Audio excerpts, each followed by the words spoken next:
अहम खबर अवातई पहुंचाईंदासीं। तालीम बारे सूबाई वज़ीर सैयद सरदार शाह कंबर शिदात कोट में वाक़ गर्ल्स स्कूल में सहूलतूं न हुजण जी शिकायतुनि जो नोटिस वरितो आहे।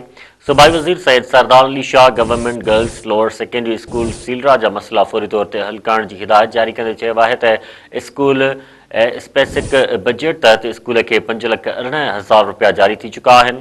हेड मास्टरानी के जारी कयल बजट जे मद में मिलियल फंडनि सां स्कूल जा मसला हल करे सघजनि था। सैयद सरदार शाह स्कूल स्पेसिफिक बजट जा फर्नीचर, स्कूल के रंग कराइण, वॉशरूम जी सहूलतुनि समेत गैर निसाफ़ी सरगर्मियुनि जहिड़ा कम करे सघजनि था। हिकु बार ॿीहर आम ख़बर अवां पहुचायूं पिया। तालीम बारे सूबाई वज़ीर सैयद सरदार शाह कंबर शिदात कोट में वाक़ गर्ल्स स्कूल में सहूलतूं न हुजण जी शिकायतुनि जो नोटिस वरितो आहे।